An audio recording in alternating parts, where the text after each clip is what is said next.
intermédio de emendas à Constituição, governar exige a composição de maiorias qualificadas de 3/5, que é o quórum necessário, 3/5 de cada casa do Congresso, que é o quórum necessário para a emenda constitucional.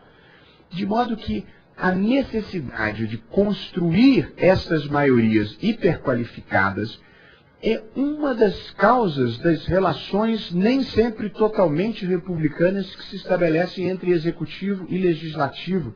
É pela dificuldade de construção de maiorias de 3/5 para a aprovação de emendas constitucionais. De modo que eu penso que a crítica mais severa que se pode fazer à Constituição de 1988 é a de ter constitucionalizado matérias que deveriam ter sido deixadas para o processo político majoritário, com isso comprometendo a estabilidade do texto constitucional e dificultando a governabilidade. Eu gostaria de enfatizar que, quando me refiro à constitucionalização excessiva e a detalhamento excessivo, eu não estou me referindo às grandes conquistas sociais que, em um país pobre, devem ser incluídas, sim, na Constituição como tarefas do Estado. Quer a proteção em muitas áreas relacionadas ao direito do trabalho, quer as garantias relacionadas à educação, quer as garantias relacionadas à saúde. Uma das críticas que se fazem à Constituição é que ela é uma Constituição extremamente onerosa para o país, porque comete muitas tarefas ao poder público.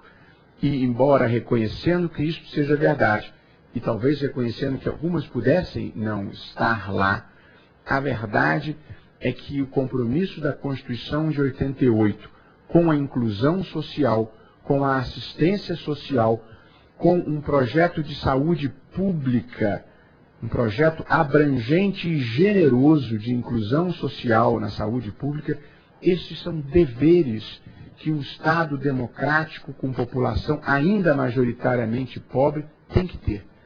Porque se a Constituição não tiver nenhum compromisso com os mais pobres, ela acaba sendo apenas um conjunto de regras pelas quais os poderosos se alternam no poder.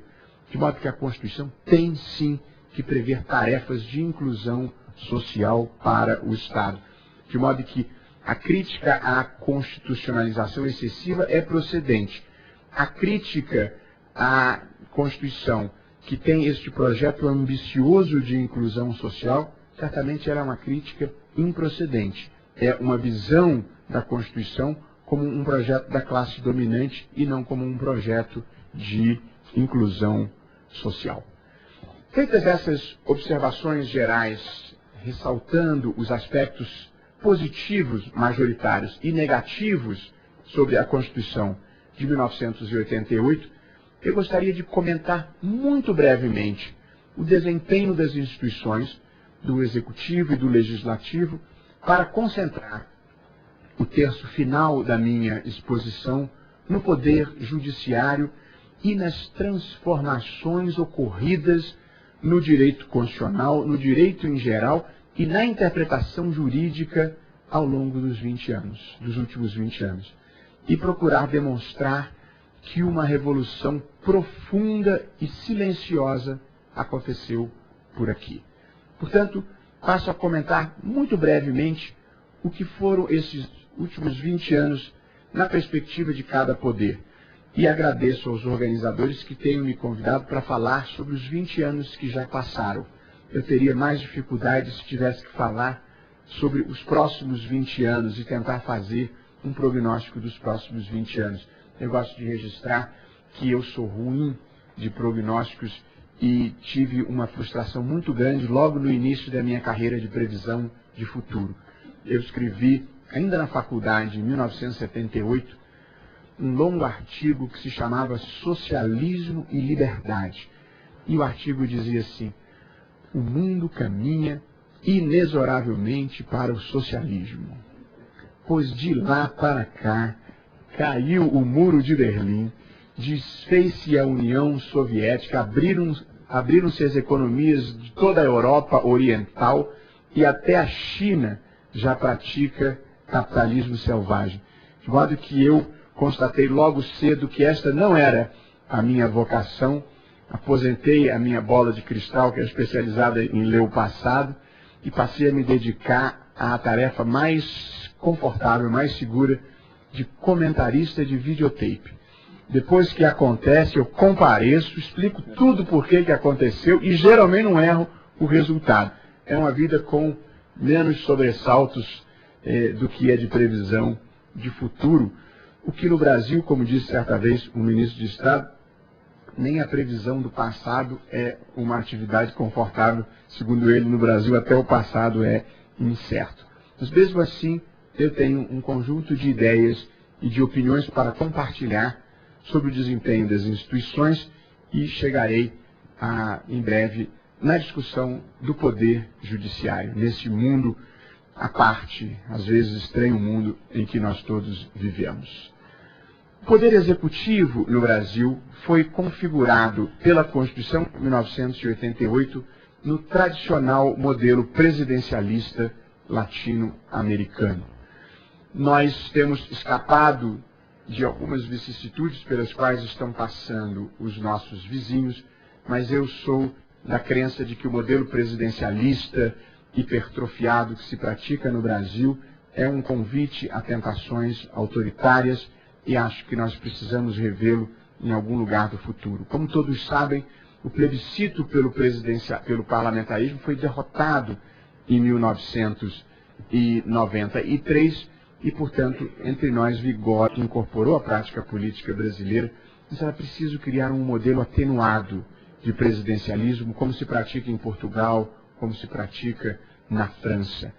Eu devo dizer que desembarquei do presidencialismo como uma alternativa de sistema de governo já há alguns anos atrás, numa final de campeonato brasileiro em que jogavam o Flamengo e o Atlético Mineiro, e no meio do jogo aconteceu uma pancadaria generalizada, invadiu a imprensa, invadiu a torcida, invadiram os dirigentes, e a uma certa altura do centro do gramado, o presidente do Atlético, para todas as câmeras de televisão, disse: eu gostaria de fazer um apelo aqui do centro do gramado ao presidente da República, o general João Batista de Oliveira Figueiredo, para que intervenha neste jogo, um apelo de presidente para presidente. Eu disse: esse modelo não pode prestar.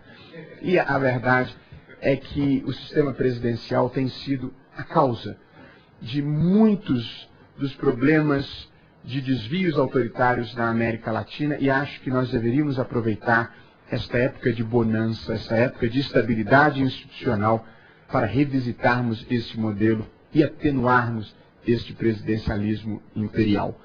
Não só o do abuso das medidas provisórias, mas a competência orçamentária do presidente da República de contingenciar verbas orçamentárias e, portanto, a sua decisão discricionária de não gastar, de não liberar as verbas, de asfixiar órgãos, entidades, instituições de maneira discricionária, sem nenhuma motivação, me parece uma competência totalmente indesejável e que dá margem ao autoritarismo e dá margem às negociações não republicanas. E acho que nós deveríamos nos imunizar contra desvios autoritários e contra desvios não republicanos, porque o passado condena.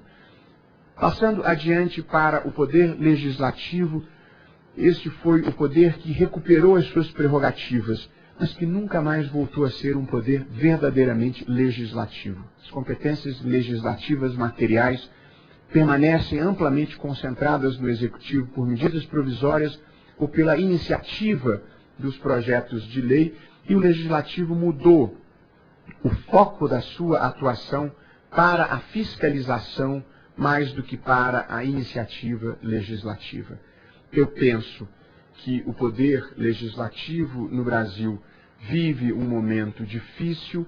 Nós todos estamos conscientes da necessidade de uma reforma política que restabeleça a legitimidade, a credibilidade, a representatividade do poder legislativo. Não há democracia sem um legislativo forte e atuante. O regime militar acreditou que fosse possível instituir um modelo que não passasse pela política, que passasse predominantemente pela tecnocracia, e esse modelo não provou bem. Portanto, a política numa democracia é essencial, e eu acho que nós precisamos investir energia e patriotismo na reconstrução de um poder legislativo que atraia novamente as melhores vocações.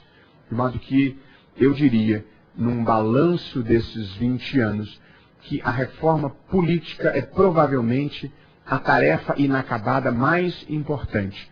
E acho que nós temos que investir energia nela, e talvez algumas das reformas necessárias devam ser pensadas para daqui a 8 anos, para que elas sejam feitas sem interferir com os interesses que já estão postos na mesa, no jogo político, porque aí nunca se consegue fazer o modelo desejável.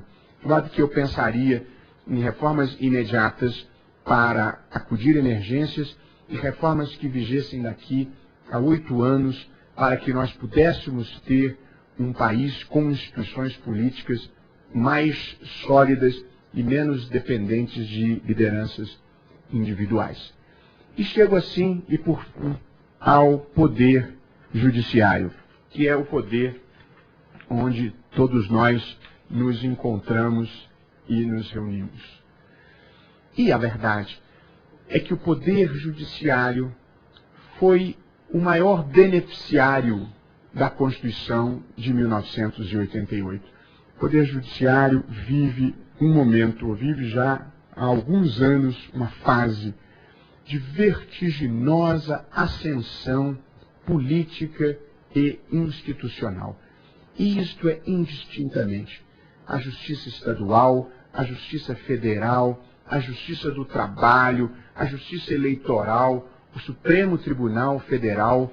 A ascensão do Poder Judiciário na vida política brasileira pode ser captada pela simples leitura das manchetes dos jornais, onde nós vamos verificar que não há um dia sequer em que alguma das chamadas importantes não passe por alguma decisão do Poder Judiciário.